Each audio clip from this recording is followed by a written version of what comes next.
No Brasil de hoje é muito comum punir inocente ao invés de punir bandido. É muito comum ainda punir quem descobre os crimes ao invés de punir os verdadeiros ladrões. As coincidências entre as violações de direitos humanos que deu origem à Lei Magnitsky e os últimos acontecimentos aqui no Brasil chegam a ser assustadores. Mas, para entender melhor essas semelhanças, vou te explicar brevemente como surgiu essa lei de aplicação global.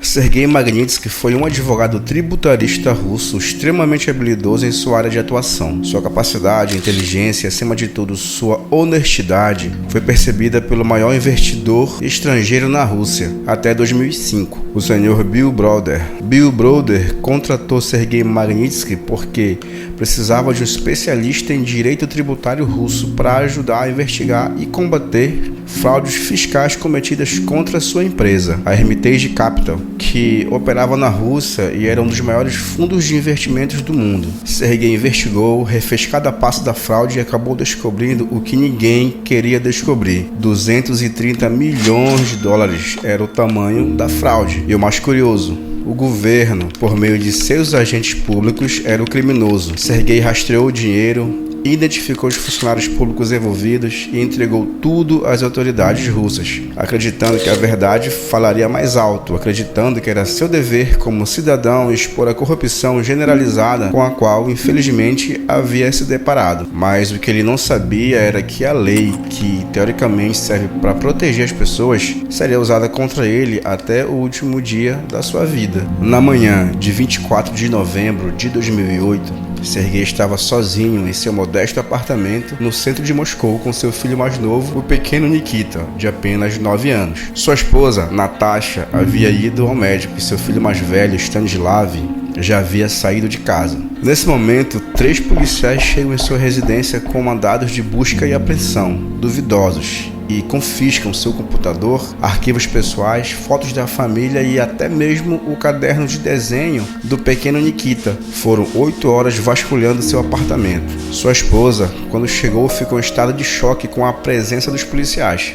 Seu filho mais velho ficou furioso quando viu os agentes vasculhando o apartamento da família. Às 4 horas da tarde, Sergei Magnitsky é algemado e levado pelos policiais. Mas antes de sair, se aproxima da porta e dá um leve sorriso para sua família e diz: "Logo estarei de volta", uma promessa que jamais seria cumprida. A partir desse momento, Magnitsky foi deslocado de prisão em prisão sempre que se recusava a cooperar com os agentes estatais, e a cada deslocamento as condições das celas eram ainda mais desumanas, com comida e água contaminadas, o que resultou no abalo irreversível de sua saúde. Passou a sentir dores insuportáveis por conta de doenças que adquiriu nos centros de detenção, mas toda e qualquer solicitação de suporte médico era sempre negada pelas autoridades. O Estado estava lentamente aniquilando Sergei sem qualquer chance de reação. A tortura era tanto física quanto psicológica. O governo russo negou inclusive o contato de Magnitsky com todos os seus entes queridos. Após 358 dias vagando de prisão em prisão,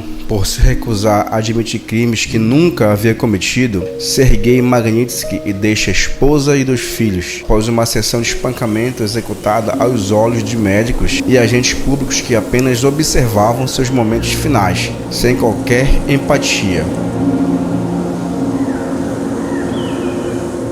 Apesar de seus advogados terem relatado minuciosamente os abusos e violações de direitos humanos sofridos por Magnitsky, a justiça russa determinou que qualquer processo visando esclarecer as causas de sua morte deveriam ser arquivados. Mas Bill Browder, o empresário que havia contratado Sergei, jamais descansaria enquanto não denunciasse os abusos sofridos por Magnitsky aos 4 cantos do mundo. E foi o que ele fez através de seu livro intitulado Alerta Vermelho: Como me tornei o inimigo número 1 de Putin, que em pouco tempo se tornou um best-seller mundial. Como reflexo de seu ativismo pelo combate à corrupção estatal, o Congresso dos Estados Unidos aprovou a Lei Magnitsky, que permite sanções a estrangeiros envolvidos em violações de direitos humanos e corrupção. Ela foi inicialmente direcionada à Rússia, porém em 2016 ela foi ampliada para abranger funcionários de governos estrangeiros em qualquer parte do mundo. Mas aí surge a pergunta: por qual motivo essa lei foi aplicada contra um ministro da Suprema Corte brasileira? Assim como Sergei Magnitsky, que deixou esposa e 2 filhos depois de uma perseguição implacável pelo governo russo, aqui no Brasil, Clériston Pereira da Cunha, o Clezão, também deixou esposa e 2 filhas após sofrer um mal súbito durante um banho de sol. O ministro da Suprema Corte, Alexandre de Moraes, havia mantido Clériston preso por mais de 2 meses, mesmo depois do parecer da PGR para que ele respondesse em liberdade. A mãe de suas filhas, Jane, afirma que Clériston sequer conseguia caminhar para os banhos de sol. Um detento da Papuda que preferiu não se identificar relatou que Clériston passava mal frequentemente. Ele vomitava e desmaiava no pátio. Ele teria recebido cerca de 6 atendimentos médicos, mas mesmo assim, os carcereiros diziam que era frescura.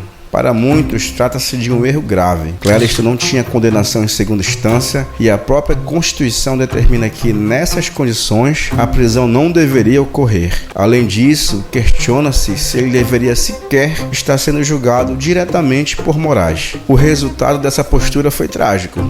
Um homem doente morreu agonizando atrás das grades. As histórias de Sergei Magnitsky e Clériston da Cunha são diferentes, mas guardam em si um ponto em comum: a omissão de socorro do Poder Judiciário, resultando na morte do indiciado, como se essa fosse a intenção da justiça desde o início. Na verdade, nunca saberemos ao certo. No fim, fica a sensação de que, no Brasil, a vida de um cidadão comum vale menos do que o poder e a estrutura institucional daqueles que deveriam zelar pela justiça.